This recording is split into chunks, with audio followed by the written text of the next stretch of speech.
आदाब, मेरा नाम डॉक्टर सुवर्चला है। मैं जीवा फर्टिलिटी सेंटर्स में साइंटिफिक डायरेक्टर हूँ। कभी कभी इनफर्टिलिटी ट्रीटमेंट के दौरान एक साइकिल कैंसिल किया जा सकता है। ट्रीटमेंट के लिए जब जाते हैं, ट्रीटमेंट के बीच में भी कैंसिल किया जाता है, ये कह के कि आपका एंडोमेट्रियम, गर्भ का जो लाइनिंग है वो बहुत पतला है या थिन है। इसके लिए वो साइकिल में अगर आप ट्राई नहीं करेंगे तो अच्छा रहेगा, क्योंकि अगर आप ट्राई करेंगे तो चांस ऑफ सक्सेस, प्रेगनेंसी के चांसेस कम रहेंगे कहा जाता है। तो ये थिन एंडोमेट्रियम क्या होता है, क्यों होता है, इसके सिम्टम्स क्या है, ट्रीटमेंट ऑप्शंस क्या है, समझने की कोशिश करेंगे हम। तो एंडोमेट्रियम क्या है? गर्भ के अंदर का जो लाइनिंग होता है उसे एंडोमेट्रियम कहा जाता है। और यही जो लेयर है, एक लेयर तैयार होता है, वो लेयर हर पीरियड में बाहर आ जाता है जब प्रेगनेंसी नहीं होता है। तो यही लेयर पे अगर प्रेगनेंसी आना है तो एम्ब्रियो भी वहीं पे चिपकता है और प्रेगनेंसी कैरी फॉरवर्ड होता है। तो ये एंडोमेट्रियम कितना इंपॉर्टेंट है आप जान सकते हैं। थिन एंडोमेट्रियम उसे कहा जाता है जो 7 मिलीमीटर से भी कम होता है। जब एम्ब्रियो वहां पहुंचता है और 7 मिलीमीटर से भी कम लाइनिंग थिकनेस हो तो उसे थिन एंडोमेट्रियम कहा जाता है। बहुत सारे कारण हो सकते हैं, पहले हम उसके कारण समझने की कोशिश करेंगे और फिर ट्रीटमेंट ऑप्शंस। तो अप्रोक्सीमेटली 7 to 8 मिलीमीटर थिक होने से एंडोमेट्रियम का लाइनिंग अच्छा होता है।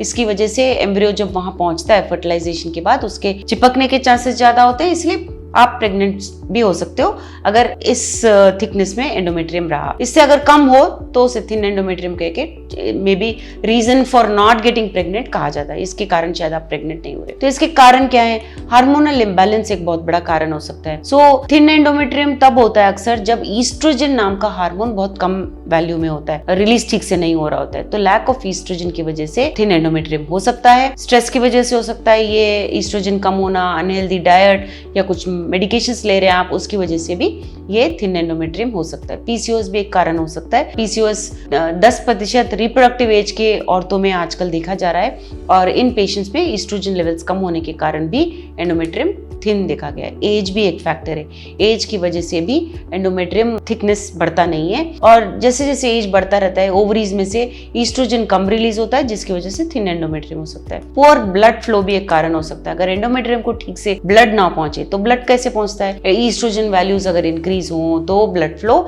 एंडोमेट्रियम को ठीक पहुंचता है और इससे वो थिक भी होता है। अगर ये ब्लड फ्लो ठीक ना रहे तो उसे थिन हो जाता है एंडोमेट्रियम और इसकी वजह से एम्ब्रियो भी इम्प्लांट नहीं हो पाता, क्योंकि जो ब्लड फ्लो है वही एम्ब्रियो के लिए न्यूट्रिशन होता है। ये ब्लड फ्लो स्मोकिंग की वजह से, ओबेसिटी, अगर बहुत ज्यादा वजन है, हाई ब्लड प्रेशर, डायबिटीज की वजह से, या अगर आप बर्थ कंट्रोल पिल्स पे भी हैं तो भी हो सकता है पुअर ब्लड फ्लो। अगर एंडोमेट्रियल लाइनिंग डैमेज रहे, कोई आपका प्रीवियस सर्जरी हुआ है या प्रीवियस इन्फेक्शन था, सेक्सुअली ट्रांसमिटेड डिजीज थे, एसटीडी जिसे कहा जाता है, ये अगर हो तो भी लाइनिंग डैमेज हो सकता है, जिसकी वजह से थिन एंडोमेट्रियम हो सकता है। फाइब्रॉइड्स अगर हो, fibroids basically non cancerous growth है, अगर उससे कुछ कैंसर नहीं होता है। कभी कभी बहुत छोटे हो सकते हैं, कभी कभी बहुत बड़े हो सकते हैं। बड़े हो तो यूट्रस में बल्ज भी हो सकता है। फाइब्रॉइड्स की वजह से थिन एंडोमेट्रियम भी हो सकता है। क्रॉनिक एंडोमेट्राइटिस, अगर कुछ इन्फेक्शन, इन्फ्लेमेशन हो यूट्रस में तो भी ये थिन एंडोमेट्रियम हो सकता है। अब नॉर्मल मेंस्ट्रुअल साइकिल